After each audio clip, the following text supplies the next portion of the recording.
La politique au-delà de la partisanerie est une présentation de la Caisse Desjardins du littoral gaspésien.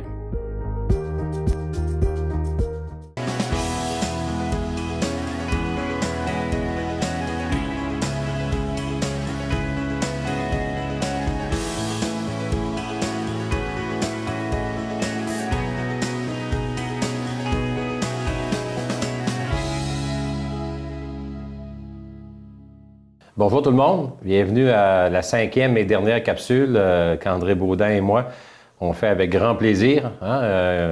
Des chroniques sur la politique, peut-être certains aspects de la politique moins connus. Puis je pense que le titre commence à se dessiner de notre chronique. On s'entendait quelque chose sur peut-être le caractère plus humain de la politique qu'on a voulu faire ressortir dans nos capsules. Hein? Oui, je pense qu'il y a un consensus qui se dégage. Oui, je pense qu'on est sur la même longueur d'onde sur pas mal de choses. Je comprends pas, Gaétan, qu'on était dans des partis politiques différents. Pas ça. Moi non plus, il y a des fois, je me pose des questions. Hein? On avait pas mal à écouter nos émissions, on avait pas mal les mêmes objectifs, je pense, à atteindre. Ouais. Fait qu'aujourd'hui, c'est ça, c'est notre dernière capsule. On va conclure sur certains éléments, peut-être, qui ont marqué plus, là, de façon particulière, notre passage en politique. Peut-être revenir sur certains éléments qui ont été discutés dans les 4 premières capsules. Mais on va parler aussi, de revenir sur la famille, je pense qu'il y a des éléments importants, les impacts de la politique sur la famille, la connaissance du milieu que ça nous a procuré comme député, les grandes satisfactions d'avoir été en politique. Oui, c'est une profession qui est exigeante, mais il y a quand même des grandes satisfactions puis, qui se dégagent d'une expérience, d'un privilège d'avoir été en politique. Là. On va parler aussi de l'avenir, l'avenir, comment on voit la politique selon nous. Puis peut-être un peu aussi la partisanerie, la ligne de parti, ces choses-là, comment on a réussi à composer avec ça. Donc, on va casser la glace immédiatement, peut-être revenir sur les impacts de la politique sur la famille, là, autour du politicien. Ouais. Disons que je pense que chaque politicien, surtout disons au fédéral ou au provincial, peut-être qu'au municipal, ça a moins d'impact parce que tu restes dans ton milieu.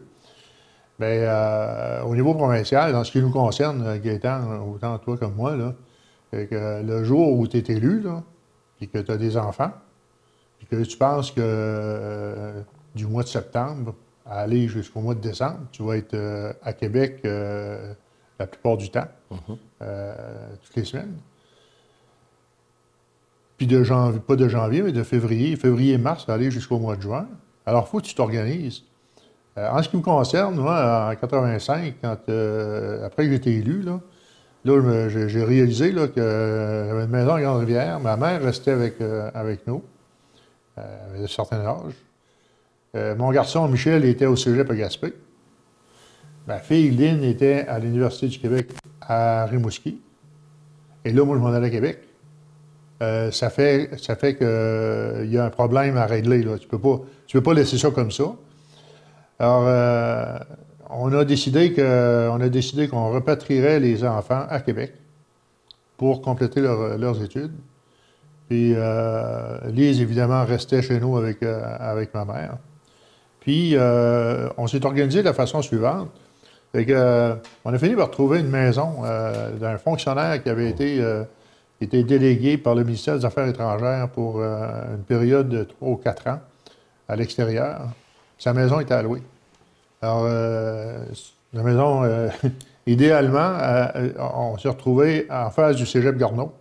Donc, mon garçon est allé au cégep Garneau, puis on n'était pas loin de l'Université Laval, fait que Lynn est allée à l'Université Laval. Puis la façon de m'organiser pour que, tu sais, pendant des années, moi, j'étais chez nous midi, matin et soir.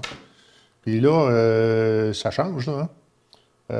On s'est organisé pour que une fin de semaine, Lise s'en vienne me trouver à Québec. On reste à Québec la 4e fin de semaine. Puis les 3 autres fins de semaine, une fin de semaine à Mont-Louis, à mon bureau de Mont-Louis.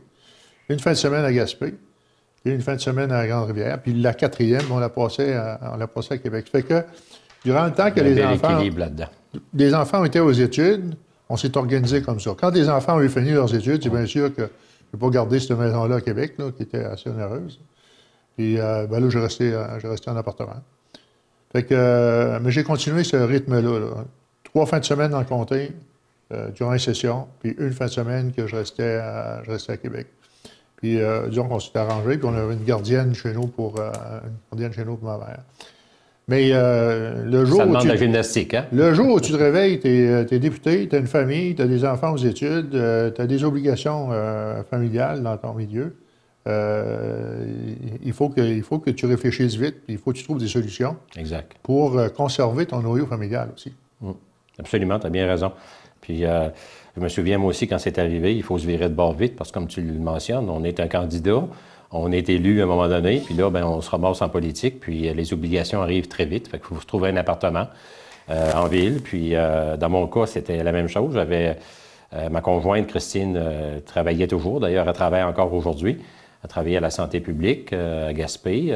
On venait de se construire une maison depuis quelques années. Donc, il y avait un terrain qui était encore à aménager, un projet qui n'était pas tout à fait complété encore. Puis, du côté des enfants, Hubert, nous, était à Montréal. Il terminait l'université.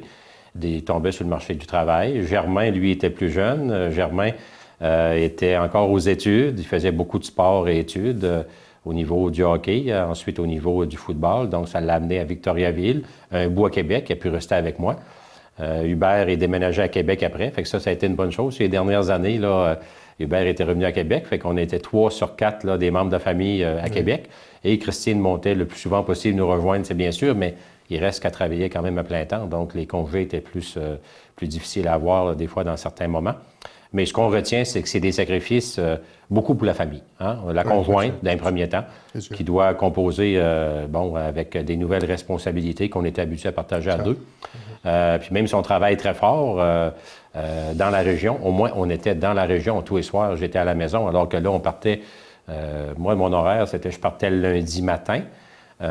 Puis tout le monde sait, ou à peu près en Gaspésie pour Québec, que je ne prends pas l'avion, ou le moins possible. Donc, c'est de la route, 75-80 000 km par année de route. Oui. Je partais le lundi midi, puis je partais le jeudi en fin de journée de Québec. J'arrivais tard dans la nuit. Donc, on est finalement le vendredi, samedi, dimanche, puis lundi matin, en partie en Gaspésie. La balance du temps, c'est à Québec, là, pendant la session. Donc, c'est de l'ajustement. C'est toute une organisation, un ajustement, comme tu dis, là. Oui. Et c'est sûr que l'épouse, là, ramasse des responsabilités, tu viens de le mentionner, là. Oui. Elle n'était pas habituée à assumer. Puis, c'est toute une autre organisation. Mais ça vaut la peine. Absolument. Ça vaut la peine. Je pense que quand on pense à ça aujourd'hui, c'est une expérience. D'abord, d'avoir un pied à terre à Québec, c'est une expérience. Et deuxièmement, ça a permis, moi, en ce qui me concerne, ça a permis à mes enfants de se rapprocher de moi, là.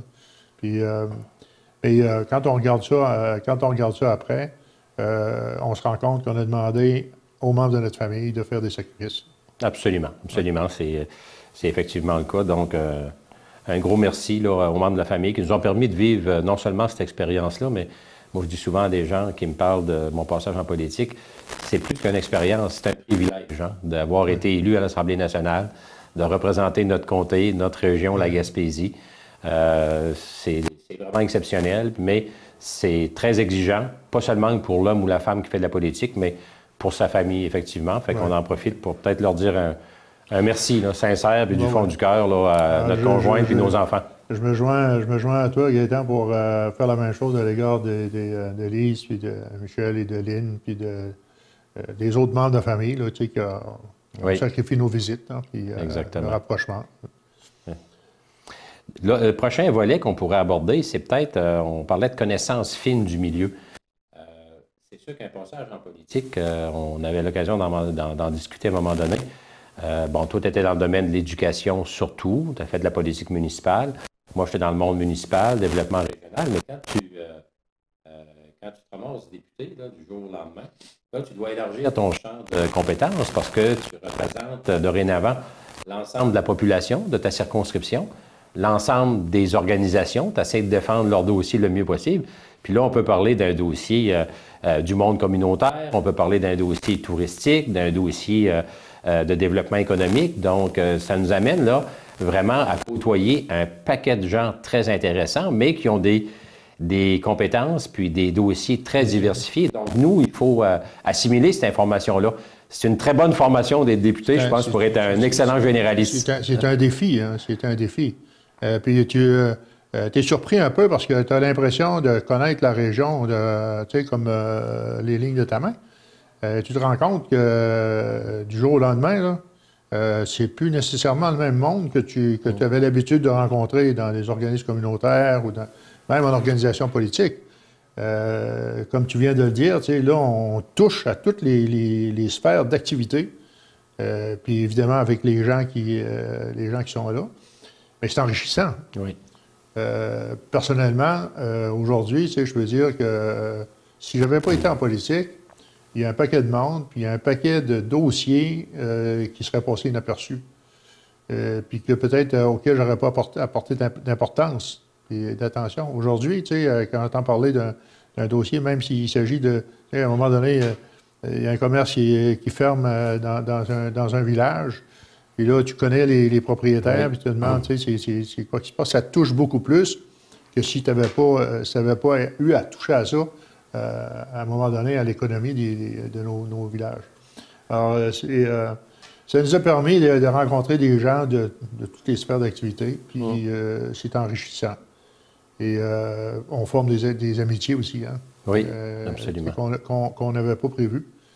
Et aujourd'hui, tu te promènes, autant toi que moi, là, tu te promènes dans le comté de Gaspé, il n'y a pas de place où tu ne connais pas des gens, où tu ne pourrais pas arrêter si jamais tu étais mal pris. C'est vrai, absolument. Ouais. On rencontre des gens qui sont vraiment dédiés à des causes, souvent, ou qu'on était moins sensibles. Ce n'était pas dans notre champ de compétences traditionnelles. Puis on se rend compte qu'il y a des gens qui travaillent extrêmement fort, que ce soit comme bénévoles ou comme professionnels ou comme travailleurs, chacun dans leur cause, puis qui y croient, puis qui mettent des énergies incroyables. C'est ce qui fait la force d'une région puis d'une communauté. Hein. Oui. C'est avec ces gens-là, grâce à ces gens-là, qu'on réussit finalement en région à continuer à occuper notre territoire, à se développer. Puis quand on a des combats à livrer, bien souvent, c'est ces gens-là qu'on va aller chercher, qu'on a heureusement connus là, dans notre passage en politique, puis qui deviennent un peu des références dans différents dossiers. On se rend compte qu'il y a plusieurs de ces gens-là qui auraient pu être députés aussi. Absolument. Très bien dit. Qui ont une vision générale de l'économie de la région, puis du bien-être des gens. Puis des fois, c'est surprenant. Hein? Moi, je connaissais une madame qui était infirmière à l'Hôtel-Dieu Gaspé, puis qui passait inaperçue. Le jour où je suis devenu député, cette madame-là, c'est une des premières qui m'a appelé avec un projet bien particulier. J'ai été surpris d'abord que c'était elle qui soit le porte-parole de ce projet-là. Puis ce projet-là, finalement, c'est réalisé grâce à cette madame-là qui jouait un rôle tout à fait humble et effacé à l'Hôtel-Dieu de Gaspé. Elle était infirmière, mais elle veut dire, tu sais, sur le plan du public, il n'y a pas grand monde qui la connaissait jusqu'au jour où on a réussi à réaliser le projet qu'elle mûrissait depuis plusieurs années. Ça fait que... on a rencontré des gens extraordinaires dans le comté. Hein, puis je ne sais pas si tu ressens la même chose que moi, mais moi, ce qui m'a frappé, tu sais, quand je suis allé en politique, je me disais, bon, ben écoute, il y a des bouts qui vont peut-être être plus durs que d'autres, dans le sens que ce qu'on entend, c'est que la politique, c'est dur, la politique, c'est ingrat. Moi, honnêtement, André, là, dans les 6 ans, j'ai été moins longtemps que toi, dans les 6 ans que j'ai été là, j'ai pas de souvenir aujourd'hui que je pourrais citer d'un exemple là, de quelqu'un qui a été effronté ou d'une situation où la personne a été ingrate. Au contraire, moi, ce qui m'a... Peut-être parce que je m'attendais à bien pire que ça. Bon, je viens du monde municipal, il y a des fois, ça brasse dans nos petites communautés. Là, tu dis, tu t'en vas député, là, tu n'es pas connu de tout le monde. Il y a des gens qui sont loin de toi, qui, peut-être à un moment donné, vont te payer à la traite, vont te dire ce qu'ils pensent. Ils ont besoin de se défouler sur quelqu'un, pourquoi pas sur leur député. Mais non, au contraire, c'est pas ce que j'ai connu. Puis au contraire, j'ai trouvé que les gens étaient terriblement reconnaissants pour le travail qu'on faisait. Combien de fois que les gens me remerciaient à l'épicerie, puis des gens que je connaissais pas, puis merci pour tel dossier que vous avez fait, merci pour telle chose. En tout cas, je sais pas si c'est comme ça partout, mais dans le comté de Gaspé, là, je peux dire qu'en général, là, les gens sont extrêmement reconnaissants, puis on a du bon monde là, à représenter. Gaétan, moi, ça m'amène à penser, disons, à la question du problème de la partisanerie politique. Ni toi ni moi ont été reconnus comme des gens partisans à l'extrême. Okay? On appartenait à un parti politique, mais on a toujours eu du respect pour les adversaires politiques. Peu importe le niveau où ils se retrouvaient. C'est la raison pour laquelle, moi non plus, je veux dire, j'ai jamais été attaqué par quelqu'un. J'ai eu des discussions avec des gens, mais tu sais, j'ai jamais été, comme tu dis, là, abordé de façon effrontée. Ça m'est jamais arrivé. Des discussions viriles, on a eu, mais on sortait de là, dire, en se donnant la main, puis c'était fini, là. On passait à d'autres choses. Ben, pour moi, disons, la question de la partisanerie politique fait en sorte que si tu ne fais pas attention, tu peux te créer des ennemis sans le vouloir. Alors, il faut être au-dessus de la partisanerie, tout en respectant, disons, on appartient à une formation politique. C'est sûr que les fondements de la formation politique, on essaie de les défendre, mais tout en reconnaissant que le parti qui est face à toi a aussi un programme, a aussi un fondement. Puis il faut que tu respectes ça.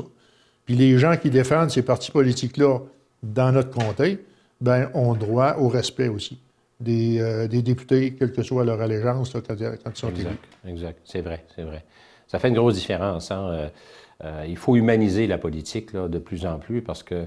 Puis moi, mon constat, c'est que la plupart des politiciens, des hommes et des femmes qui étaient dans ma formation ou dans les autres formations politiques que j'ai côtoyées là, de 2012 à 2018, en très grande majorité, c'était du bon monde. Là. Des gens qui avaient été là pour les bonnes raisons, des gens qui faisaient les mêmes sacrifices que nous autres, puis des gens qu'on méritait à connaître, là, qui méritaient d'être connus. Puis quand on réussissait là, à avoir une discussion avec ces gens-là, puis ils sentaient que le respect était là, bien, c'était des deux sens. Puis quelque part, ce qui est, je pense, là, en tout respect pour les personnes qui font ces postes, qui assument ces fonctions-là, qui ont ces postes-là, la machine politique, hein, les permanents dans les formations politiques, l'appareil politique avec ses employés, ça, c'est peut-être un peu plus, je dirais, dur. Tu sais, c'est des gens qui ont une tâche ingrate. Là. Ils ont les commandes du parti de poser des gestes plus durs, des fois d'écrire des textes qui sont un peu plus durs aussi. Mais moi, c'est ce que j'ai constaté. La plupart des politiciens et des politiciennes, là, c'est pas des gens qui se lèvent le matin avec dans leur tête là, de vouloir planter leur adversaire. Mais la machine politique, hein? Autant la machine pendant les campagnes électorales, c'est plus dur, mais c'est pas nécessairement les politiciens et les politiciennes qui sont à ces postes-là. Ça, c'est ça peut-être que l'avenir... que dans l'avenir, on va devoir reviser. Là, parce que je pense que la pollution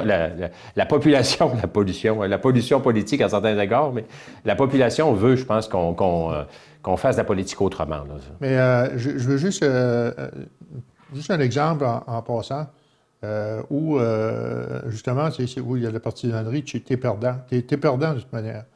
Moi, en 1976, j'ai fait de campagne pour le Parti libéral, le docteur Fortier. Les libéraux étaient battus. Je me suis ramassé maire la même année, avec un projet de toute la station de pompage d'eau à Grande-Rivière, avec une ligne industrielle pour alimenter l'usine. Là, je vais dire une chose. Là, tout un dossier, je m'en souviens. Tout un dossier. Michel Lemoyant est élu, Union nationale. Un des seuls Union nationale au Québec. Oui. Mais...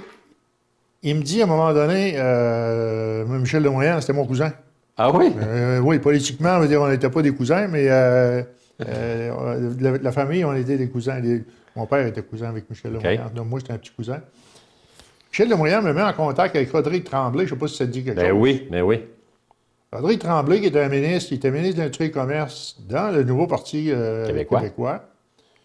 Puis, j'avais un organisateur ici à Grande-Rivière pour le Parti québécois, que je ne nommerai pas, mais il va sûrement se reconnaître. Je l'appelle, puis j'ai dit, tu peux pas t'organiser pour faire venir Rodrigue Tremblay à Grande-Rivière? Ils ont pas essayé. Ça s'est fait. Avec Rodrigue Tremblay, cet organisateur-là à Grande-Rivière, on a fait équipe, puis on a réalisé, dans les 2 années qui ont suivi, on a réalisé le projet qu'on avait. Oui. Mais c'est bien sûr que si je m'étais campé dans mon parti politique, puis j'aurais maugréé parce qu'on avait perdu l'élection, puis bon, alors tout le monde aurait été perdant. Moi, j'aurais été perdant, la population de Grande-Rivière aurait été perdante, puis tout le monde aurait été perdant. Ouais. Alors, c'est pour ça que moi, je dis tout le temps que la partisanerie, ça peut faire tort, ça peut faire du mal, si c'est mal exercé. Ça prend, comme j'ai dit tantôt, puis on l'a dit tantôt, ça prend un parti, ça prend des partis. C'est notre démocratie au Québec. Il faut respecter ça. Et le respect entre les humains, c'est... je dis souvent, moi, que la politique a besoin d'être humanisée. Oui, je pense que c'est le besoin numéro 1. Puis effectivement, c'est... puis la ligne de parti, on entend beaucoup parler de la ligne de parti. Je pense qu'elle se vit différemment. Heureusement, je pense que la ligne de parti, en tout cas, moi, dans le bout où j'ai été en politique, on a souvent eu des discussions dans nos caucus, là, du Parti québécois par rapport, justement, à certains points versus la ligne de parti.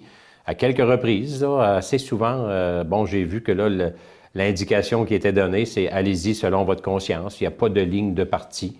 Alors que peut-être 20 ans passés, 30 ans passés, c'était la ligne de parti pratiquement à toutes les décisions, là. Je pense qu'on va dans le bon sens. Puis c'est ce que les politiciens et les politiciennes veulent aussi. Tu sais, je veux dire, on s'en va là aussi pour nos convictions, pour nos valeurs, puis d'être obligé de prendre une position parce que ton parti l'exige. Moi, je pense que ça va passer de moins en moins, cette façon de faire-là. Donc, je pense que la machine politique s'ajuste à la chose, puis c'est juste positif parce que c'est ce que la population veut. Je pense que de plus en plus, la population veut des députés qui représentent d'abord les hommes et les femmes de leur circonscription, hein, et non pas une machine politique au national. Donc, je suis convaincu qu'on est parti dans le bon sens, mais ces grands changements-là, ça ne se fait pas tout seul. Hein. C'est le fun. On en parle aujourd'hui. On a la même vision, puis je pense qu'il faut continuer à en parler, puis que les hommes et les femmes qui nous écoutent ne se gênent pas pour le dire puis l'écrire. Il y a les médias sociaux. Il y a toutes sortes de lieux où on peut passer ces messages-là. Puis les décideurs en haut lieu, bien, ils sont à l'affût de ce qui se dit dans la base, dans la population. On est souvent, on peut être surpris là, de l'importance d'une démarche qui commence localement, puis qui finalement va se rendre à Québec ou à Ottawa. C'est comme ça souvent que ça fonctionne. Hein? Oui, effectivement. Tu as parfaitement raison. Oui. On parlait tantôt de la famille, notre famille immédiate, là, des sacrifices pour eux, puis c'est quand même, ça les concerne. Hein? Je veux dire, quelque part, leur père ou leur mère est en politique, leur conjoint, les enfants, c'est sûr qu'il y a des moments où ils se font aborder par la population aussi, puis c'est englobant. Mais il y a aussi, on a parlé un peu de notre dernière capsule, nos proches collaborateurs, que ce soit au niveau de notre formation politique, que ce soit au niveau proches collaborateurs, des fois dans des amis. Hein, quand il y a des campagnes, une fois par 4 ans, ça prend des bénévoles, ça prend des gens qui viennent nous épauler. Puis moi, ce qui m'a surpris, là, ça a été, je dirais, sur une base volontaire, sans que je sollicite personne, des amis de longue date qui ont dit, tu sais, qui n'étaient pas impliqués en politique, qui ont dit, Gaétan, on va te donner un petit coup de main.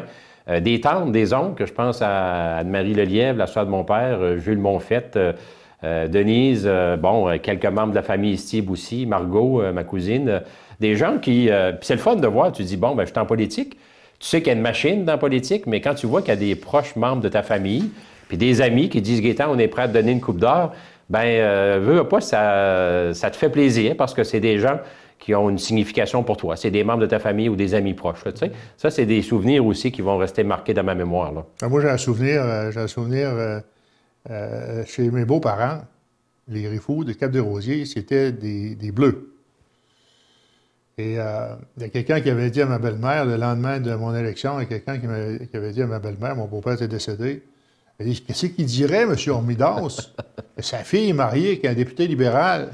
Qu'est-ce qu'il aurait fait? Elle dit, il aurait fait comme les autres. Il aurait voté libéral. Elle était franche. Ouais. Mais c'est ça. Ce que tu dis là, c'est vrai, on l'a vécu beaucoup, là, les couleurs de parti familial. C'était fort, mais là, je pense que les gens, de plus en plus, là, acceptent que, tu sais, quelque part, on vote selon sa conscience, selon ses convictions. Puis je pense, je ne sais pas si tu es d'accord avec moi, André, moi, ce que je constate, c'est que, tu sais, l'électorat change. Les gens sont de plus en plus instruits, sont de plus en plus informés. Les gens sont de plus en plus aussi, ils s'impliquent dans des causes. Ça peut être l'environnement, ça peut être la santé, ça peut être le développement économique, etc. Puis on dirait que les gens cherchent un parti qui est presque sur mesure pour eux. Puis je pense que ça va être de plus en plus dur pour nos partis traditionnels. Là. Si on regarde ça au Québec, on a 4 formations politiques. Bon, le Parti québécois, le Parti libéral, la Coalition Avenir Québec, puis Québec solidaire. Déjà, par rapport à 20 ans passés, on aurait été ici et on aurait parlé de 2 formations politiques. Là, on est rendu à 4. Puis je pense que ça va aller vite. Moi, je pense que si on veut se projeter un peu dans le futur, j'ai l'impression qu'il va y avoir de plus en plus de formations politiques spécifiques là, qui vont être là pour défendre certaines causes. Ça peut être l'environnement, on le voit dans d'autres provinces, il y en a au Québec aussi, mais ça lève moins. Mais je pense qu'un parti sur la protection de l'environnement, ça ne me surprendrait pas que ça lève à un moment donné. Donc, j'ai l'impression que si on se projette un petit peu, là, c'est peut-être la conclusion de notre capsule d'aujourd'hui. Comment on voit la politique là, dans les prochaines années? Là, toi, qu'est-ce que tu en penses? C'est quoi ta vision de ça? Moi, je ne serais pas d'accord sur la multiplication des partis politiques au niveau provincial, ni au niveau fédéral non plus. Je serais plus d'accord sur des ralliements régionaux sur des causes, comme tu dis, là, sur l'environnement. Qu'il y ait, mettons, je ne sais pas, moi, qu'il y aurait un projet, bon, je pense à l'éolien, à un moment donné, là, qu'il y ait une force régionale. On a déjà eu des organisations, je pense à la CRE, là, des organisations, disons, pour soutenir des projets régionaux, puis mettre de la pression, une pression importante sur les partis politiques, sur les gouvernements. Je verrais plus ça, puis que ce serait selon l'occasion. Il n'y a pas des organisations qui dureraient dans le temps, là, parce qu'à un moment donné, ça devient comme des... je perds le mot, là, mais ce serait... Pour des besoins ponctuels. Un besoin ponctuel, une cause à défendre, qu'il y ait un mouvement dans une région qui impressionne un parti politique au pouvoir. Un peu comme les patriotes gaspésiens ont fait, peut-être. Oui, oui. Ils ont été critiqués d'une part, mais d'un autre côté, c'est qu'ils ont fait réfléchir... Ils ont fait avancer beaucoup de causes. Ils ont fait réfléchir des gens. Oui. Puis il y a d'autres exemples dans notre région comme ailleurs, où quand le gouvernement sent qu'il y a une pression populaire organisée, par exemple, tu sais, que ça ne soit pas disparate, là, moi, je verrais plus ça que la multiplication de partis politiques. La multiplication de partis politiques, à mon sens, Gaétan, ça serait l'anarchie. Un gouvernement qui a exercé le pouvoir, puis qui est en minorité, ou qu'il y a une opposition tellement forte ou tellement disparate, il y aurait de la misère à gérer les affaires de l'État.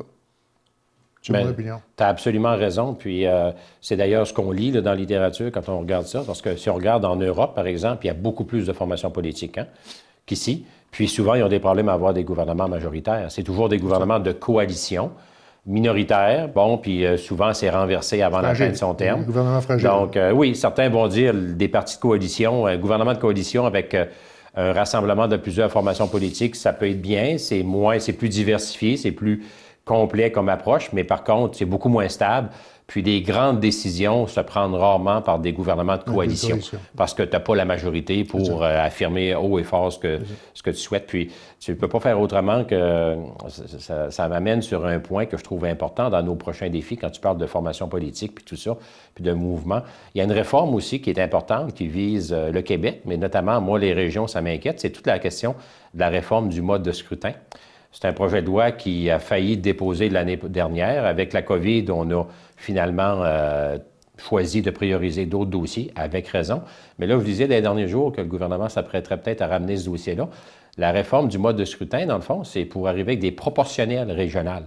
Au lieu d'avoir, par exemple, là, des députés, 125 circonscriptions, on aurait des plus grandes circonscriptions. On parle de 70 approximativement. Donc, nous, ça pourrait nous donner une région qui irait jusqu'à une partie du Bas-Saint-Laurent, une grande région administrative, un comté beaucoup plus grand parce qu'on passerait de 125 à 70 comtés, puis des députés régionaux qui pourraient représenter une partie de Chaudière-Appalaches, le Bas-Saint-Laurent, la Gaspésie. Ça, c'est inquiétant aussi. Tu sais, puis on ne peut pas rentrer dans les détails aujourd'hui, mais moi, ce que je ne peux pas faire autrement que dire aujourd'hui, c'est que plus c'est grand, généralement, comme territoire à desservir, bien, plus les régions sont perdantes. C'est à quelque part. Gaétan, je partage ton opinion là-dessus, là, sur la proportionnelle. Là. Beaucoup de réserves, des grandes réserves, de sérieuses réserves là-dessus. Oui. Si j'étais assis à un poste de télévision à Montréal aujourd'hui, je ne parlerais pas de la même façon. Mais assis ici à Grande-Rivière aujourd'hui, quand on me parle de vote proportionnel, j'ai des frissons. Oui. Puis sais-tu, je pense qu'on ouvre la parenthèse aujourd'hui, mais si la TV communautaire est d'accord, on pourrait peut-être revenir faire une petite chronique juste là-dessus pour informer les gens en temps et lieu. Informer les gens parce que quand dans les discussions de salon, tu parles de la proportionnelle. Les gens ont chacun leur compréhension de la proportionnelle. Oui. Mais il y a des textes qui sont assez clairs et qui montrent bien que l'intérêt de la Gaspésie, des régions comme la nôtre, c'est pour elle qui ils est au premier plan. Ils ne trouveraient pas leur compte. Exact. Mais ça serait intéressant. Ben oui, ça serait intéressant. Un dossier à suivre. On va demander aux autorités de la télévision communautaire, puis peut-être tester auprès de la population de notre coin aussi. Ben oui, on va vérifier. Ça les intéresserait qu'on... Parce que c'est sûr qu'un jour ou l'autre, ça va nous frapper en plein front.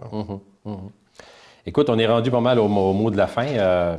Moi, ce que j'aurais le goût de dire comme conclusion, peut-être, c'est que notre passage en politique, en tout cas, mon passage en politique, moi, ça a été des belles années, des années exigeantes, mais extrêmement enrichissantes. Un privilège que j'ai vécu, puis qu'on peut remercier, je pense, la population du comté de nous avoir permis d'accomplir cette belle expérience-là, d'avoir vécu ce privilège-là. Puis merci à tous ceux qui nous ont accompagnés dans cette belle aventure-là, que ce soit les bénévoles, notre organisation, notre famille, un paquet de monde, trop nombreux pour nommer. Des personnes extraordinaires qu'on a rencontrées à Québec et dans l'ensemble du Québec en réalisant notre travail, des gens avec qui on a créé des liens d'amitié qui ont perduré puis qui vont perdurer après la politique. Ça, c'est extraordinaire. Puis, je vous dirais que même si la politique peut paraître difficile, même si ça peut paraître des fois décevant, puis ça peut l'être, effectivement décevant à certains égards, il reste que moi, quand on me pose la question, est-ce qu'il y a quelque chose, malgré tous ses défauts à la politique, malgré tous ses manquements, j'ai rien trouvé encore de mieux pour la remplacer. Parce que, comme tu l'as dit tantôt, c'est la démocratie. Les gens s'expriment une fois par 4 ans. Ils peuvent évaluer la personne qu'ils ont nommée. Ils peuvent évaluer le gouvernement qui est en place. Puis finalement, les grands changements passent en bonne partie par le système politique, que ce soit à Québec ou à Ottawa. Donc, un système qui est là pour rester, puis qui va avoir besoin d'hommes et de femmes de qualité. Puis le message que j'aurais le goût de laisser à ceux et celles qui nous écoutent, c'est ceux qui ont un intérêt, je vous invite à explorer ça. Puis il y a différentes façons de vous impliquer, mais la politique québécoise, c'est une des belles façons, à mon avis, parce que la politique québécoise, c'est une politique qui est près de la population, que ce soit la santé, l'éducation, l'environnement, le développement régional, le monde municipal, ça relève tout du gouvernement du Québec. Donc, ce sont des responsabilités là, qui touchent de près là, directement notre monde. Donc, c'est un beau défi d'être un jour député. Puis, je souhaite à tout le monde, malheureusement, même si c'est impossible, je souhaiterais à tout le monde de vivre cette expérience-là. Mais sans parler de tout le monde, il y en a quand même plusieurs qui, dans les prochaines années, vont sûrement passer par ce sentier-là. Donc, on leur souhaite la meilleure des chances. Puis, petit mot de la fin, puis après ça, je te donne la parole pour remercier la TV communautaire, Mirko Da Silva avec toute son équipe, Jean-Denis, Gabriel, Alain, puis tous ceux qui ont collaboré à nos émissions. Ils ont été patients. On a fait ça un petit peu là, sans trop de préparation, puis c'était voulu. On voulait faire ça, je pense, là, avec notre senti, puis amener justement un contenu qui est peut-être inhabituel un peu, se rapprocher peut-être mettre de l'avant davantage là, le caractère plus humain de la politique, malheureusement, qu'on ne voit pas, puis qu'on n'entend pas assez dans les médias. Là. On voit souvent les aspects plus négatifs. Fait que c'était l'objectif de notre petite chronique. Donc, je te cède la parole pour le mot de la fin, puis ça a été un réel plaisir. Je m'en doutais que ça aurait été intéressant puis plaisant de faire ça avec toi, André, mais ça l'a été, puis je te remercie, puis ça a été un réel plaisir d'être à tes côtés pour faire cette émission-là. Bien, je partage une grande partie de ce que tu as dit là, sur ce qu'on peut retenir de notre passage en politique.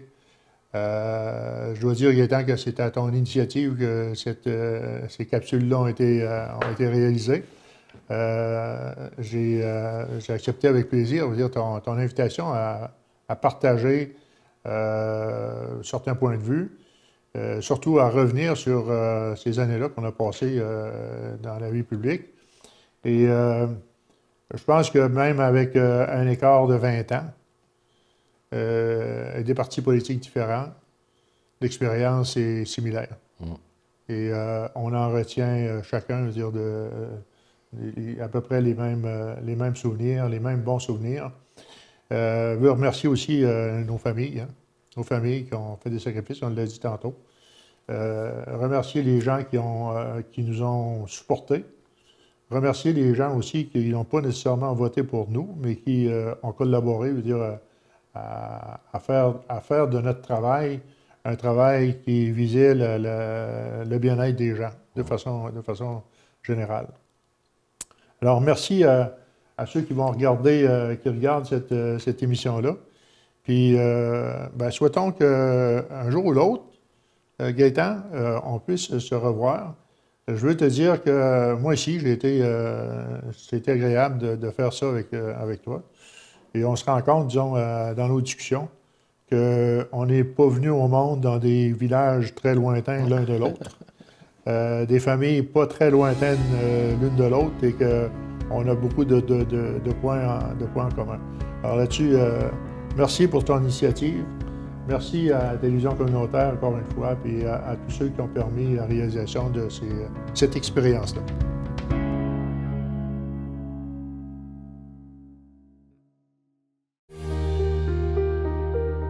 La politique au-delà de la partisanerie vous a été présentée par la Caisse Desjardins du littoral gaspésien.